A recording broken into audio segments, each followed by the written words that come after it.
Good morning, everyone. I hope you're all well and surviving lockdown. I'm on, I think, day 14, not speaking to any humans other than shop assistants, and I'm loving it because I don't really like people. I like some people. I don't like people. I'm only joking. I love people really. Anyway, for today's video, I thought I'd go a little bit deeper into the photography stuff, and I'm going to give you some tips for wedding photographers. Whether you're starting out or established, it's always handy to look at things from a different perspective. So I've got 5 tips. I could give you 100, but I'm going to give you 5 just now, and I might revisit it another day and give you some different tips. But for today, I have 5 tips for your couple shot. Typically with a couple, because a lot of my style is quite natural, I like to just have 30 minutes with a bride and groom. So that's not a lot of time, but if you've done your planning and you know what you're going to do, you can fit in quite a lot in 30 minutes. Because I cover such a big area in Scotland, sometimes I'll not see a venue until the day of the wedding or maybe the night before. Typically, I try to see the venue if I can, and I'll try and meet the couple there so I can see exactly what's going on. So generally, I'll try to meet my couple at the venue, or I'll go and visit it myself if I've not been before, and have a look around, find some locations, look for interesting angles, and get it all recorded. Take your phone, it's in your pocket all the time. You don't have to carry a DSLR around when you go to visit a venue, but just take your phone. Even on the morning of a wedding, I'll arrive maybe 30 minutes before I'm due to start and have a wander around, and I'll be snapping away, taking some pictures on my phone, because even if I don't go back to look at it, I'll remember. So here's Aldowrie Castle, and I've wandered around, and as you can see, I've picked all my locations and had a look around to see what I think is going to work, because I've not got long to work, and I want to have a plan in my head so I know exactly what I'm going to do. So I've immediately got a few ideas in my head, and then as I'm shooting in these locations, I might think of something different, but I've got a basic list of places that I'm going to go. So planning, very, very important. So my second tip is, it's more about the couple. I think when you book a wedding, the amount of brides and grooms that'll say to me that they don't like being photographed, there's more often than not they're not comfortable in front of the camera, and I think they have a fear that they're going to be posing formally and staring into the camera. I like to make it all about interaction between the couple more than interaction between the couple and me.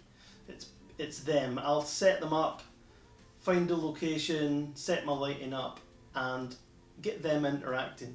So it's more natural, and they're more comfortable, and they're going to like those pictures more because it's not forced. It's more like they're having a laugh, they're showing love towards each other. It should be natural.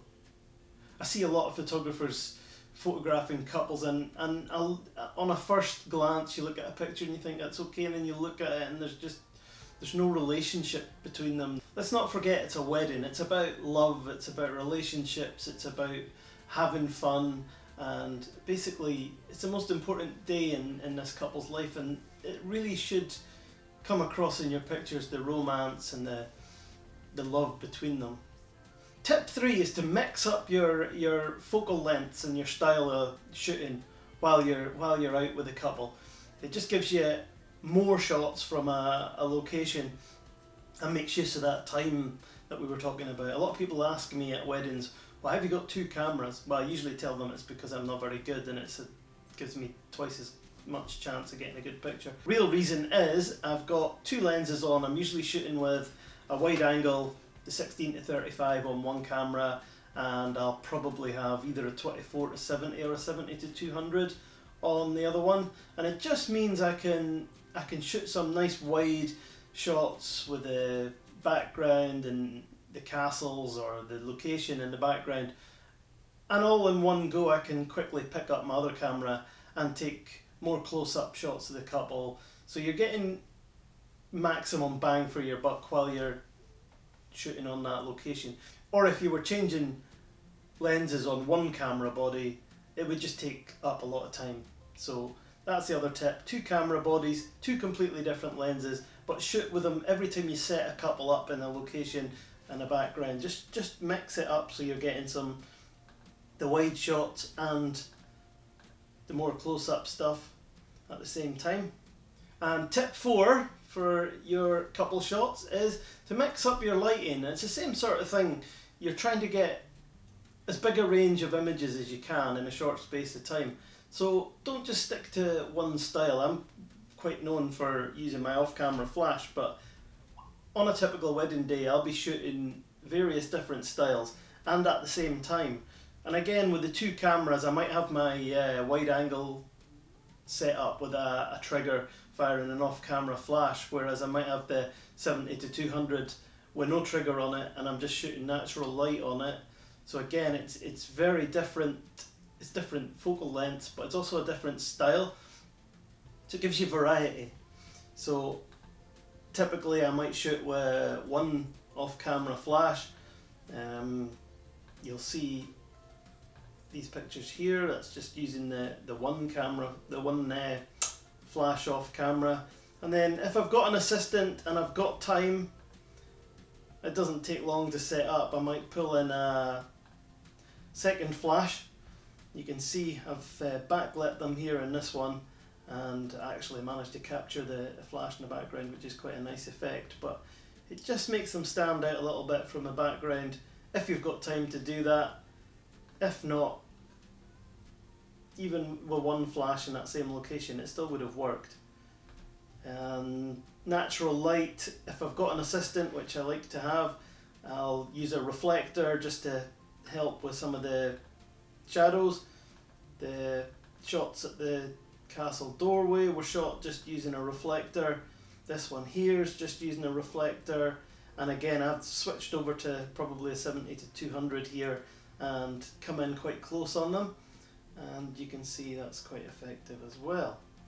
The other thing I might bring to a wedding, especially if it's a winter wedding or the weather's not looking too good, is I'll bring a video light along, and it gives quite a nice effect for indoors.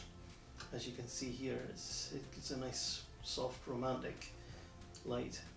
And tip 5, my last tip for today, is just think outside the box. It's easy to say, but I like to go to these locations and shoot all the safe shots, but I might have a few things that I've thought about, and if I've got time I'll try and look for some different angles, different locations that I've not used before. Things like reflections. You can see here, and this is really handy if you're working. This location here's got hundreds of great spots for pictures, but sometimes it's not that easy to find places. But this is just I mean, looking for reflections like this image here. This is just a tiny little coffee table with shiny surface on it, which I found, and you can see the size of the table there. It's only like 2.5-3 foot wide, but if you go wide angle lens and get in really close, you can get some really nice shots from a very basic setup. So looking for things like reflections and quirky angles. In this one here, we went up into the room upstairs where all these religious icons on the wall, and just trying to make it look a bit more interesting. I think these figures might look a little bit creepy, or they give you a bit of a story or a narrative that just makes that image a bit more interesting. So there we go, 5 tips for improving your wedding couple portraits. I hope you enjoyed that. Please write a comment below if you did, and if you've got any requests for future videos that you might want me to do, please click subscribe. It would be very helpful as I'm trying to build this channel, and look forward to seeing you in the next video.